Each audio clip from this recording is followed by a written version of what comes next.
What's happening, everybody? Welcome back to the channel and to another WNBA video. We have ourselves a two-game slate to dive into for Monday, July 7th. So we're going to break down and analyze each of those games. I'm going to talk about which way that I'm leaning as far as the points on the spread. And then when it's all said and done, make sure you check down there into the pinned comment. You'll find a link down there that's going to send you over to the Guy Boston Sports website.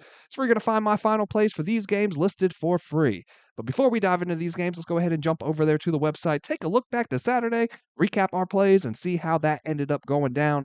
And we do go 1-1. It's another 500 night in the WNBA, right? But the good news is that one play that we cashed, the Lynx team total over 81.5, put a full unit on that one. That one that we do not cash, half unit, right? We took the Lynx, like I said, the team total over 81.5. They land right at 82, so we barely cash. But man, we cash and we get that green check mark. Took the Fever on a money line, parlayed that with the Lynx on the money line. The Fever do not pull through for us. They had a lead with less than 2 minutes to go. They end up losing by 2. The Lynx ended up coming through for us, but the Fever don't hold up their end. We do not cash on that one. Like I said, full unit on that first play, half unit on that parlay. So we do land in the green and we get a little bit of profit on the day despite that 1-1 record. Man, we will take it. With as crazy as the WNBA has been these last few weeks, we will take any kind of profit we can get. So let's look to roll that momentum into this video, stack up on those profits, and get some kind of a heater running, man. That would be just amazing because, boy, has it been cold lately. I feel like I got ice cubes dropping on my head right now. Let's go ahead and get into the mix, man. We got 2 games to dive into today. Smash that like button down there for me if you can. Hit subscribe if you have not already. 7:30 p.m. tip-off time for our first game, guys. Going to be the Valkyries and the Dream. Dream favored by 5.5 in this one. Total sitting at 156.5. It's going to be the first ever head-to-head matchup between these two teams. We're going to have the Valkyries coming in at 9-8 straight up, 11-6 to the number, but they will be on the road here for the second game of a 4-game road trip. They're also going to be at a 2-day rest disadvantage in this one. Golden State, they've definitely been a better team at home this season. They've gone 7-3 straight up, but just 2-5 when on the road. And that against the spread record is nice looking at it as a whole, but on the road, they are just 3-4 to the number. Now, they've won 4 of 6 coming into this one, but those 4 wins were at home, and they haven't won on the road now since early June. They're going to come into this game off an 11-point loss to the Lynx in Minnesota their last time out. The Dream, they sit at 11-7 on the year, 10-8 against the spread, but they do come into this one losers of 3 of their last 4, but let's be real here, man. You know, that loss to Dallas was unexpected, and to lose by 13 and only put up 55 points to the Wings, it's not ideal, sure. Those other 2 losses in their last 4 come by 4 to Minnesota and then just 1 to Seattle their last time out.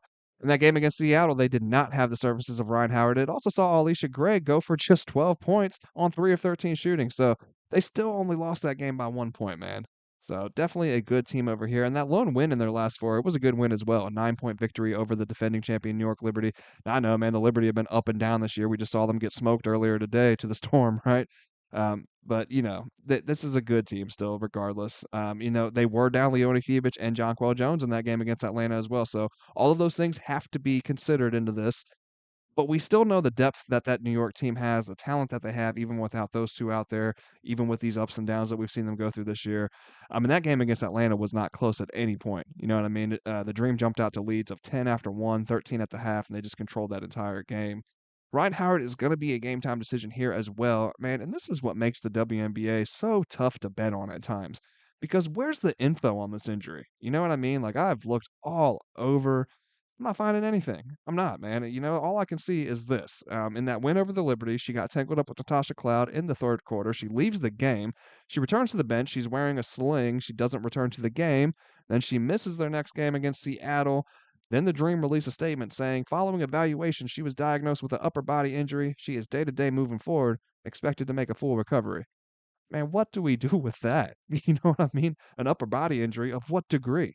Uh, Day to day for how long? You know what I mean? I don't know, man. Hard telling if she'll be available for this one, but feels like she should be. You know, listed as day to day. It'll be 8 days from when she was hurt initially when they tip off here in this one. So, yeah, you know, we're gonna have to keep an eye on her status here. But the initial hit that caused that injury didn't seem like it was that much. You know what I mean? So yeah, it just kind of a weird spot here. Definitely make sure you check into that injury report before you put any wagers in. But all in all, this feels like a nice get right and bounce back spot for the Dream here. I'm not sure what would keep Ryan out of this game, you know, in a spot like this where they really need to get a dub. You know, lost 3 out of their last 4. They got to get a win, man, and keep pace with the rest of the, you know, the top tier of the WNBA. And the Valkyries, as we've come to find out, they are not some kind of pushover. You know what I mean? Especially on the defensive end. So Atlanta has to bring it here for sure. So having Ryan out there is definitely going to help their cause. The Dream are making the third most field goals per game from the restricted area, but Golden State gives up the fewest points from the paint and the fewest made shots from inside that restricted area. You almost have to beat this team from the outside because they aren't going to give up any easy buckets at the basket. But they do sit third from last for three pointers allowed per contest, and Atlanta is hitting the fourth most three pointers per game this season. Both these teams are also, they're doing pretty well on the glass, keeping opponents off the offensive glass specifically. The Valkyries are sitting at fourth in that regard. The Dream leading the W at first. These are the top two teams in the W as well for rebounds pulled in per game, but Atlanta is the better overall rebounding unit here, and maybe just overall in the entire WNBA, man, when we really look at things. They are allowing the second fewest rebounds per game to opponents. Golden State sits down at just ninth in the league in that regard. So, all in all, I'm on the Dream here to bounce back and get back on track here. I'll lay that 5.5 with the Dream. For the total, it's another one of those like something's got to give type games, right? The Valkyries have hit under in four of their last five of their last seven. The Dream have gone up and over the number in six of their last seven. So I would look to an over here. The Valkyries defense takes a hit on the road, dropping from second to seventh. They hold opponents to just 73 points per game at home, third in the W, but then on the road, they're giving up just under 83 points per game. That's only eighth across the league. Golden State has gone up and over this specific number in 60% of their last five on the road, while the Dream have hit over this number in 100% of their previous five played at home. So give me an over here looking at this one. Man, I'm looking at the player props, but it's going to be the second straight video where I just don't see anything that I like as far as player props are concerned.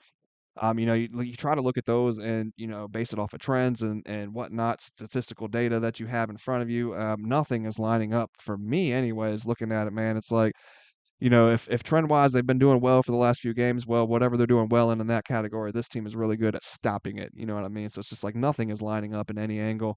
And quite frankly, with as inconsistent as the WNBA has been, especially on the player prop front, I'm not forcing anything. So definitely not going to force anything with a player prop when I don't see anything that I like. So unfortunately, we're not going to have any here in this one, but we will jump into the next game. Dallas Wings taking on the Phoenix Mercury. Mercury opened up laying 11.5. That is now down to 9.5. Total opened up at 170.5. That is also moving down now at 168.5. 10 p.m. tip-off time for this one. That's going to be a grudge match, man. These two played each other their last time out this past Thursday, and that one resulted in a 9-point win for the Wings, who came in as double-digit dogs. Very impressive stuff for Dallas, man. The Mercury, they sit at 12-6 on the season. That is third in the W. 10-8 against the spread, but after winning six straight, the Mercury have since dropped their last two in a row heading into this one. The Wings, they come in at 6-13 straight up, 9-10 to the number, but they have been playing some pretty good ball as of late, man. They're winners of five of their last seven.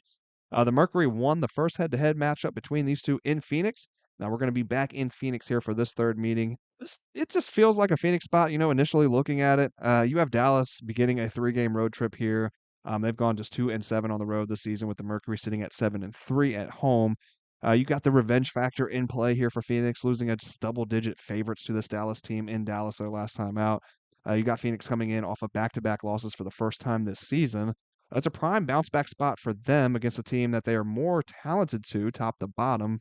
But it's pretty hard to ignore Dallas, man, and what they've done as of late, despite the injuries they face, despite players being away for EuroLeague play.